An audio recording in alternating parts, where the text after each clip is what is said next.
It never talks about a council of gods. It doesn't say that. It doesn't. Well, okay, a council in heaven. It doesn't say anything about God submitting his plans for approval to any type of council. Psalm 135:6 says God does whatever pleases him in the heavens and the earth. Are you ignoring Genesis? No, I'm not ignoring Genesis at all. And the council in heaven? There is no council in heaven in Genesis. Yes, there is. Where is it, sir? Albright thought there was one mentioned there. Where? I'd have to take and dig it out. Right now I can't give you an exact chapter and verse. Okay, well, I do not believe there's any passage in the Bible that teaches that God puts forth his doctrine of salvation, his plan of salvation for a vote. Oh, I didn't say that. I said Satan put forth a plan. I thought you said that Jesus presented the Father's plan. Yes, he did. Okay, well, it's just that's exactly what I said, is that there is... Satan want us to come to earth and be subjected to him? The Bible does not address Satan appearing in a council in heaven regarding the doctrine of salvation, so there's no way to answer that. Caller, you're really addressing this kind of question to James. Okay. I mean, really doesn't is the wrong place to do it, because the LDS point of view isn't that we're simply turning back to the Bible to try and identify everything that we believe, and a good portion of what you've presented in your scenario has to do with ideas and beliefs that Latter-day Saints believe are further revelation. All right, thank you for calling. Let's talk now with Mark. Yes, I appreciate your putting me on.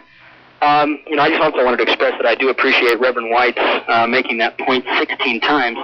Actually, I think he even did it more than that. The reason I appreciate it is because I was once on my way to becoming a Mormon, becoming a member of the LDS Church, and it was because somebody stood where he stands and brought forth the truth clearly that I didn't follow as my family did, becoming LDS, but rather found the true and living Jesus Christ. But here's the point that I wanted to make.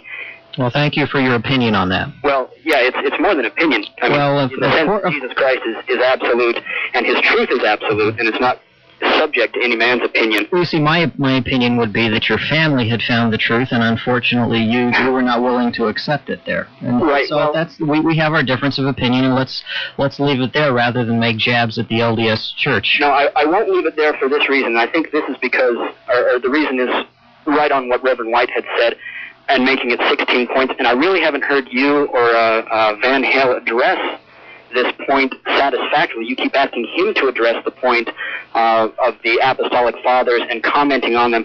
If you have been listening, he has addressed that again and again. He's made it clear what their definition was in light of their definition of God in terms of his eternal substance and his eternal existence. He's also addressed it in terms of showing that there's absolutely no parallel between the Apostolic Fathers' view of God and becoming God. Hang on a second, please. Sure. And man becoming God. And so he's addressed that satisfactorily. But what I haven't heard you address satisfactorily is the absolute necessity of a changeable God to your doctrine of eternal progression, which therefore addresses man's deification. In other words, I've heard Reverend White point out very clearly and pointedly that man can't become God by very nature, because God is eternally existent and has eternally been God, didn't change in substance. That's been the understanding of the church throughout history, the church history. Man won't become God in the sense that God is God, according to the biblical definition, but you haven't addressed that satisfactorily that I've heard, which is the key point, because you see, if God has always been eternal and has not changed one iota, then the doctrine of eternal progression falls apart completely. You see, you have to have... What do you mean not changed? Let me ask you that question for starters here. What do you mean not changed? God's essence and his substance, his character, who God is, does not change. Well, and I would agree with that. No, you wouldn't, because... All right. Okay. Thank you, sir. Thank you, sir, for telling us what we believe and not allowing us to express our opinion. If I could put it... Let me just make it clear. My assumption is that you believe what Joseph Smith taught. As an LDS person, he's the prophet who started the church, so excuse me if you don't believe what Joseph Smith taught, but if you do believe what he taught, then you don't believe that God is the same yesterday. Mark, would you like... Do you want to have a dialogue? It's just a quick... All right, Mark, you're gone. Dan, go ahead. Get your comment in here. I have no reason. We can't have a dialogue. Go ahead. I have no reason to think that the caller knows anything about what Joseph Smith believed, but what Latter-day Saints believe, I've been trying to focus on what I thought was our point of discussion. I don't have any trouble talking about anything, but I came here with the idea that we were going to be talking about deification. James has made the point that he feels like we've got to talk about some other subject in order to be able to talk about this. Let me finish my statement. And I think that's not fair. I think to an extent James is right. I'm not. Okay. Let me make a. Okay. If you let me go on a little bit here, James, we'll be all right. I blew a compliment from you. Is that what I did? Yeah.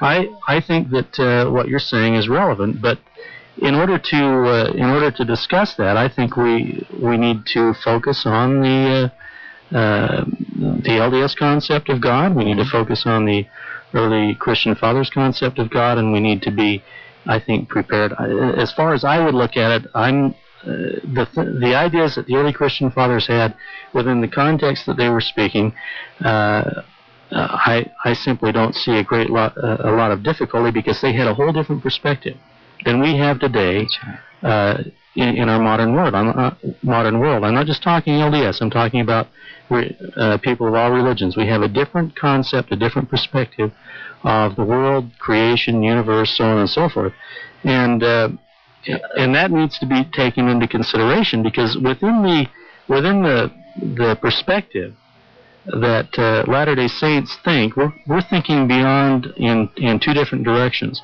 If we're talking about this world, which is the only thing that the early Christians had any concept of, everything was created for this world. Our world is not just a tiny speck in a vast infinite universe. In their thinking, it was the center of the universe. Everything was created for it. In the perspective that they're thinking in regards to this earth, we only believe that there's one God. We don't believe that we're ever going to be his equal, or that we're ever going to take his place, or that we're ever going to be God in the same nature, in the same way that he is. Now, I'm not trying in any way to suggest that we have the same point of view as the early Christian fathers, but I'm saying that if you take their ideas and you take our ideas and put them in, and cut off the views that Latter-day Saints have that go beyond the cosmology of the early Christians, then it changes the discussion quite a bit. Well, a couple things. First of all, I believe that I do hold the exact same doctrine of God as, for example, Ignatius. I believe that God has eternally been God, so on and so forth, just like Ignatius did. And I don't think that's necessarily relevant to my view of the universe as such. I may have to deal with more things like the concept of time than an early father did, or so on and so forth. But it's interesting, you just said that Mormons believe there's only one God for this planet. The caller attempted to ask a question on the basis of the fact that Christians believe that God's being has not changed, and you said you don't believe God's being has changed either. Did you say that? I'm saying that, yes, within the same period that the early Christians would have been thinking. They had no way of knowing of any possibilities of anything else out anywhere. Okay, do you agree with Brigham Young, for example, who stated that God is our Father, and was once a man in mortal flesh as we are, and is now an exalted being? God has once been a finite being. Journal Discourses, Volume 7, page 333. Do you agree with his statement there? I agree with it in the context in which he's speaking. But so you're trying to take something that Brigham Young's saying in one context and trying to bring it into a discussion of the early Christian fathers. They're coming from two different points of view. Well, I don't think so. For example, Milton R. Hunter said that Mormon prophets have continuously taught the sublime truth that God, the eternal Father, was once a mortal man who passed through a school of earth life similar to that through which we are now passing. He became God, an exalted being, through obedience to the same eternal gospel truths that we are given opportunity today to obey. Now, the caller had said that God's being does not change. Now, if God was once a finite being, if you're saying that the early fathers never addressed the context of an exaltation of God, of course not, because they believed that God had eternally been God.